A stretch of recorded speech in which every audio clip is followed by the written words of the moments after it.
Bonjour et bienvenue dans une nouvelle vidéo. Aujourd'hui, on va voir ensemble le polymorphisme.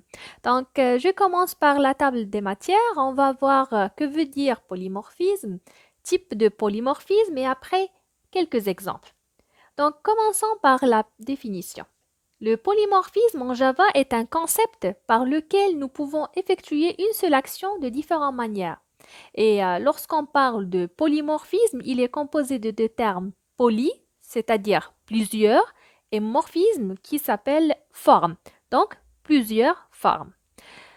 Les types de polymorphisme, on parle de deux types. Polymorphisme au moment de la compilation, vous pouvez trouver aussi polymorphisme statique, en anglais compile time polymorphism. Alors que polymorphisme d'exécution, c'est le deuxième type, ou bien polymorphisme dynamique, en anglais runtime polymorphism.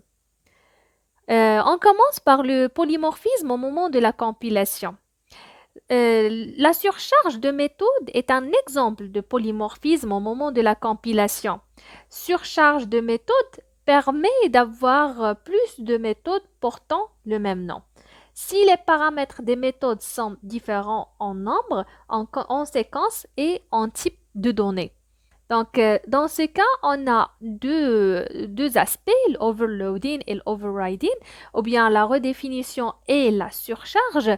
Et la surcharge, c'est lié au polymorphisme. Déjà, on a fait ensemble un cours sur la redéfinition de méthode que vous pouvez consulter. On va voir ensemble un exemple de polymorphisme statique. Donc, on va voir ensemble un code et on va retourner. Voilà, on va faire, on va prendre un exemple ensemble. On a la classe simple calcul et on va ajouter une méthode add int a, int b et ça va faire retourner l'addition de a plus b. Voilà, ce qu'on va faire pour comprendre le principe, c'est avoir une autre méthode qui a le même nom de la méthode précédente, mais cette fois-ci avec trois paramètres, int a, int b et int c, et qui fera la même chose, c'est l'addition de ces trois, c'est retourne a plus b plus c.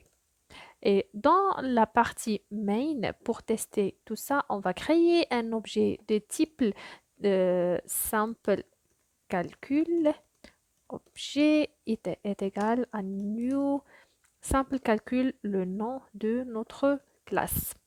Point virgule, system out. On va afficher les deux méthodes add, une avec deux paramètres et l'autre avec trois paramètres. Donc, on va voir ici objet.add qui va faire l'addition de 10 et 20 et copier-coller. System out 3, c'est 10, 20 et on va ajouter par exemple 30. On va voir juste le problème ici. Ah voilà, j'ai commis une erreur au niveau de simple, ce sera avec A et non pas avec I. Et voilà. Donc, une fois c'est fait, on va juste compiler pour voir la solution. Voilà, on va calculer, on va faire afficher 30 pour la première et 60 pour la deuxième. Et là, on a vu ce que on peut faire lorsque nous avons deux méthodes qui ont le même nom, mais avec le nombre de paramètres qui est différent. Donc, récapitulons ce qu'on a vu. On a dit que nous avons la classe simple calcul et nous avons eu deux méthodes. La méthode add qui a les deux paramètres a et b et qui retourne la multiplication des deux paramètres.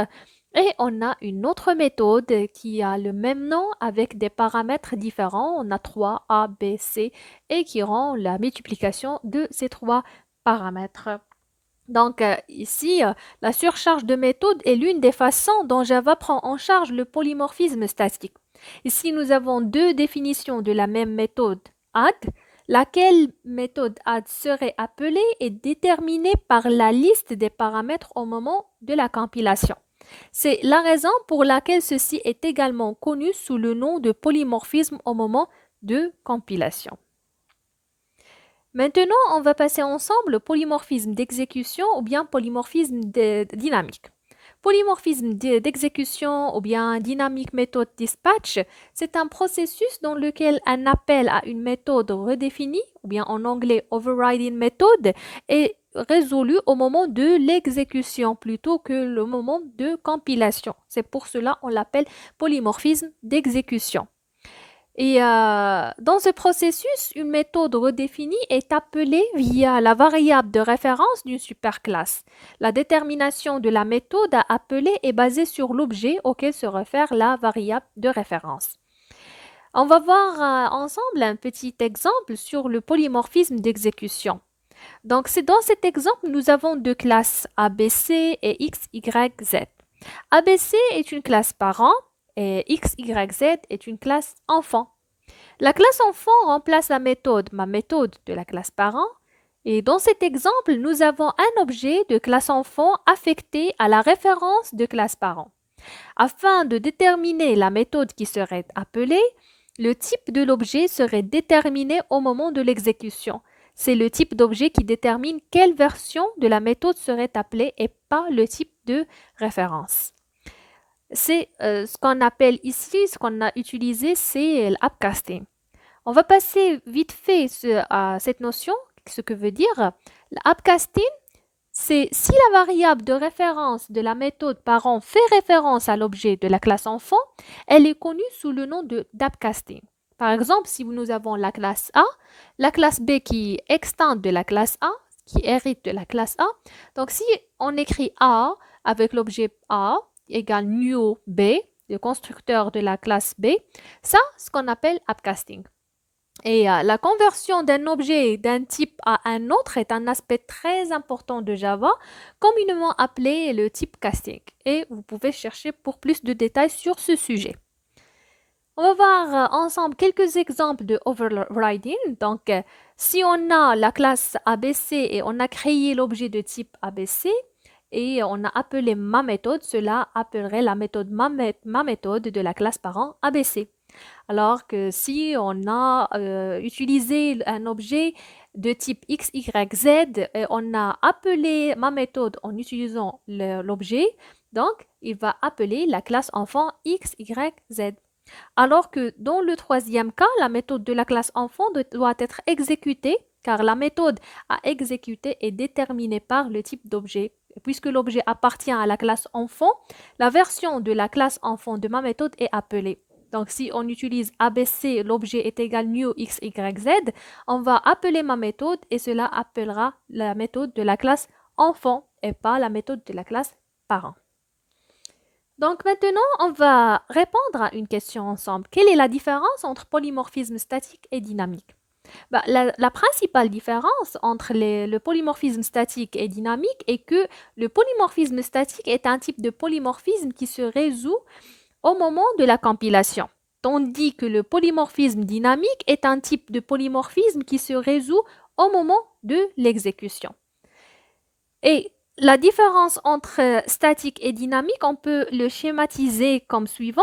On a le polymorphisme de type soit statique, soit dynamique. Le statique est connu sous le nom de l'overloading méthode en anglais et le dynamique, il est connu en utilisant le overriding méthode. Et voilà, donc on est arrivé à la fin de cette vidéo. J'espère que vous avez pu capter ce que veut dire un polymorphisme. Et pour plus de détails sur l'overriding et l'overloading, vous pouvez revenir aux deux vidéos déjà qu'on a déjà travaillé sur la redéfinition de méthode et la surcharge de méthode. Je vous remercie pour votre patience et je vais vous voir dans la vidéo prochaine.